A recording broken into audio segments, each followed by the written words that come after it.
અને આવડું મોટું કામ થઈ ગયું તો આચાર સંહિતા ક્યાં ગઈ? લાચાર સંહિતા થઈ ગઈ. આચાર સંહિતામાં તમારા ગામમાં બ્લોક નાખતા ની બ્લોક ચાલુ બ્લોકે મશીન લઈને વૈયા જાય. હવે નથી નાખવાના આચાર સંહિતા. સરકારી માણસો જવાબ દેતા બંધ થઈ જાય. આચાર સંહિતા કરે. ગમે એ બોલો તો સાહેબ ચા પીશો, આચાર સંહિતા. તો આને આ 2 દી પહેલા કરાયું એમ એને ભાષણમાં કીધું, છાપામાં છપાવડાવ્યું. તો આચાર સંહિતા ક્યાં ગઈ? ખોટું બોલે છે. ચૂંટણી જીતવા માટે છેતરવા નીકળ્યા. તમે વિચારજો, હું કઈ નો સાચું માનતા, મગજ તમારું વાપરતું. વિષય જંગલ ખાતાનો છે તો જાહેરાત જંગલ ખાતાએ કરવાની કે આને કરવાની? તો જંગલ ખાતું ક્યાંય છે જ નહીં, કેમ કે એને ખબર છે કિરીટ પટેલ ખોટું બોલે છે. આ બધા ગામના 25-50 આગેવાનો ભેગા થાય અને આ પ્રોટેક્ટેડ ફોરેસ્ટ મુદ્દે આ કાગળમાં જે કલમો લખી છે એ કલમે કિરીટ પટેલ મારી હારે અડધી કલાક ડિબેટ કરી લે તો મારે આ ચૂંટણીમાં ઊભું નથી રહેવું. હું ફોન પાછું કહું.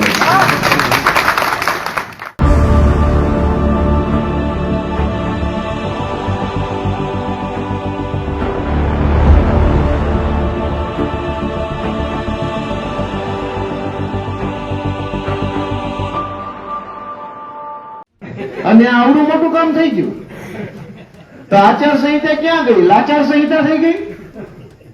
ગામ વાળા વિચારો ભાઈ, આચાર સંહિતામાં તમારા ગામમાં બ્લોક નાખતા ની બ્લોક ચાલુ બ્લોકે મશીન લઈને વૈયા જાય. હવે નથી નાખવાના આચાર સંહિતા.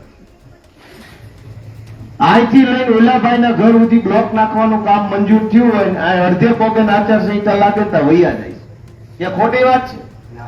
સરકારી માણસો જવાબ દેતા બંધ થઈ જાય. આચાર સંહિતા કરે. ગમે એ બોલો તો સાહેબ ચા પીશો, આચાર સંહિતા. હું સાચું બોલતો તો આ પાડજો, નકર ના પાડજો. તો આને આ 2 દી પહેલા કરાયું એમ એને ભાષણમાં કીધું, છાપામાં છપાવડાવ્યું. તો આચાર સંહિતા ક્યાં ગઈ? ખોટું બોલે છે. ચૂંટણી જીતવા માટે છેતરવા નીકળ્યા. કોઈ આવું કામ થયું નથી. હવે આ વિષય વન મંત્રીનો છે કે સહકારી વિભાગનો છે? તો વન મંત્રી કેમ કઈ કીધું ને સહકારી ખાતાનો માણસ બોલે છે? આ તો એવું છે ને કે ભાઈ પગમાં દુખાવો હોય તો દાંતના ડોક્ટર ને બતાવો. તમે વિચારજો, હું કઈ નો સાચું માનતા, મગજ તમારું વાપરતું. કે કિરીટ પટેલ સહકારી બેંકના ચેરમેન છે, વિષય જંગલ ખાતાનો છે તો જાહેરાત જંગલ ખાતાએ કરવાની કે આને કરવાની? તો જંગલ ખાતું ક્યાંય છે જ નહીં, કેમ કે એને ખબર છે કિરીટ પટેલ ખોટું બોલે છે. કિરીટ પટેલે ગામને છેતરવાનું કાગળિયું બનાવ્યું છે એટલે જંગલ ખાતું ચૂપ છે.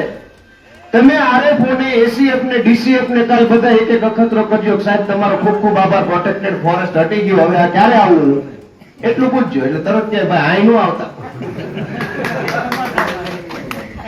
આ વિભાગના મંત્રી, વન વિભાગના પ્રવક્તા, આટલા બધા માણસો જે મૂંગા બેઠા એ ખાલી કિરીટને ખબર પડી ગઈ કે આવડું મોટું કામ થઈ ગયું. તો વન વિભાગ આખો અંધારામાં છે, ખોટું બોલે છે, હળાહળ અસત્ય છે. હું તો એમ કઉ છું કે આ રાજપરા ને જે કઈ ગામના નામ લખ્યા છે આમાં, શોભાવડલા, ઘોડાસણ, મુંડિયા રાવણી, જાંબુડી, આ ગામની છે. મેં કીધું શોભાવડલા, દુધાળા, જાવલડી.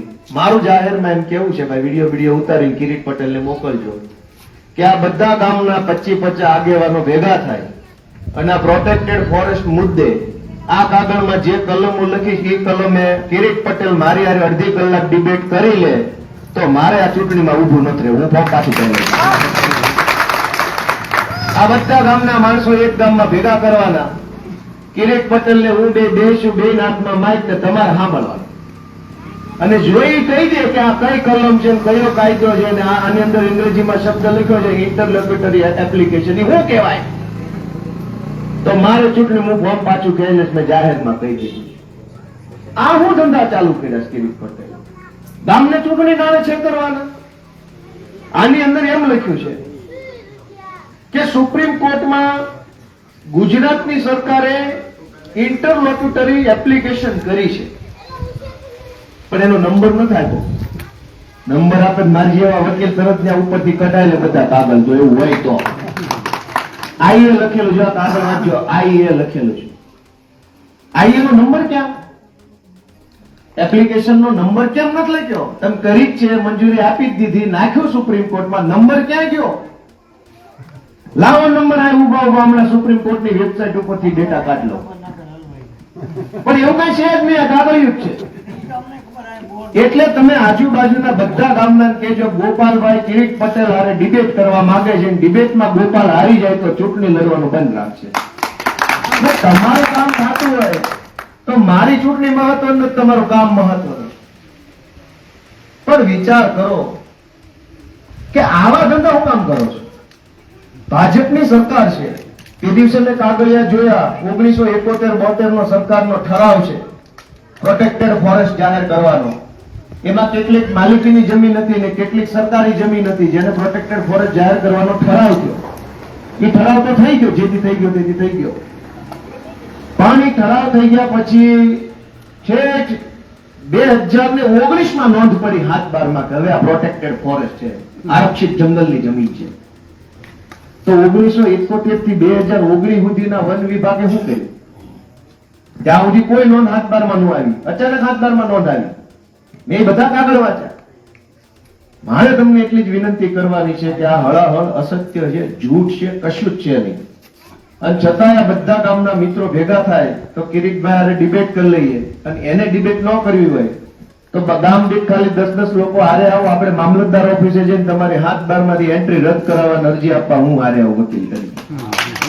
કાલે જ જાય, પંપી જાય, 2 દિવસ જાય, ગામ દીઠ 10-10 આગેવાનો આવો કે લે ભાઈ 7/12 માં કટ ડિલીટ હાલ. કિરીટે કહી દીધું છે, તું કોણ છો? મને એ નથી સમજાતું કે ચૂંટણી ટાણે આવા ગતકડા કરો છો તો કામ કેમ નથી કરતા?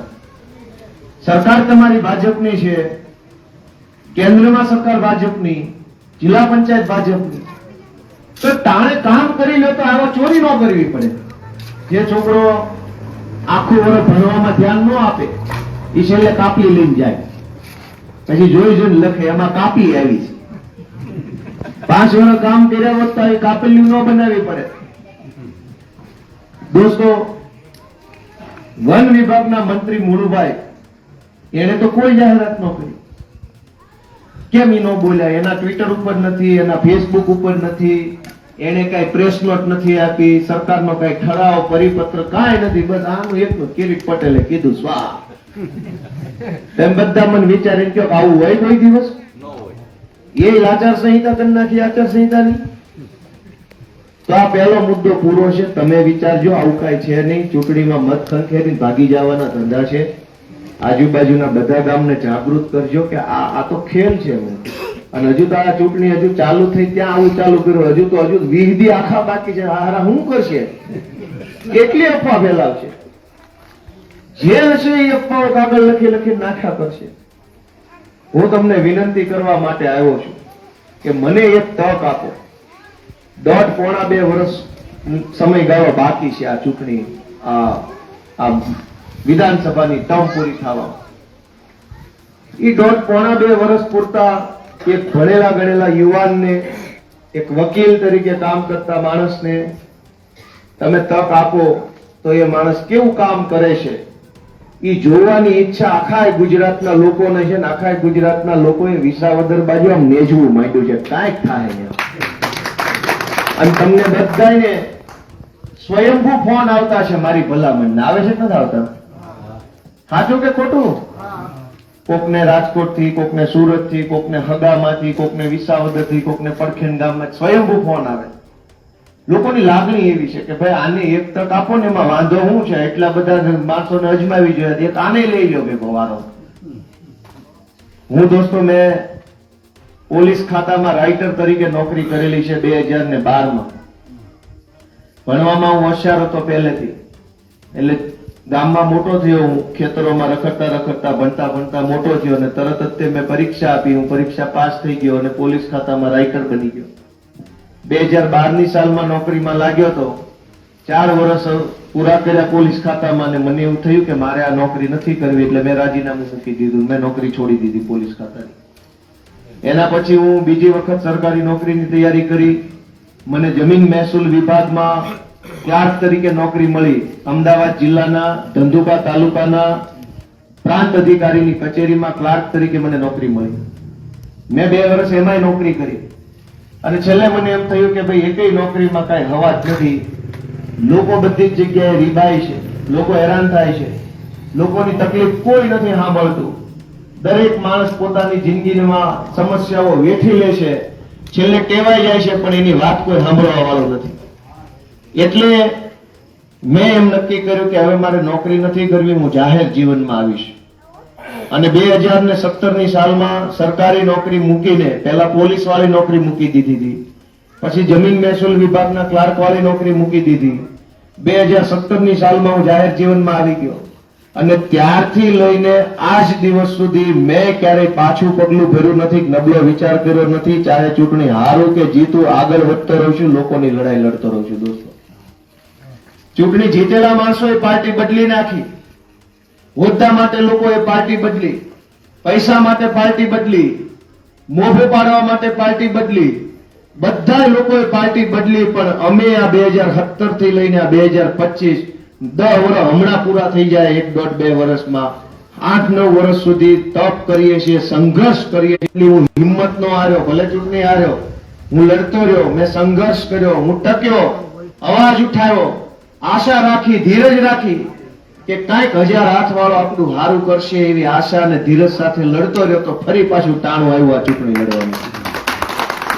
2022ની ચૂંટણી હાર્યા પછી જો મેં પાર્ટી બદલી નાખી હોત કે ભાઈ હવે અહીંયા કાંઈ નથી, હાલો નવી જગ્યાએ ગોતો, તમે સ્પીકરનો વાત આખા ગુજરાતમાં અનેક પ્રશ્નો છે. જેમ કે આપણા ગામનો આ પ્રોટેક્ટેડ ફોરેસ્ટ, આરક્ષિત જંગલની જમીનનો પ્રશ્ન છે. અહીં બધા ધારાસભ્ય રહી જ ગયા ને, ક્યાં પહોંચાડી વિધાનસભા સુધી વાત? આ વિસ્તારની અંદર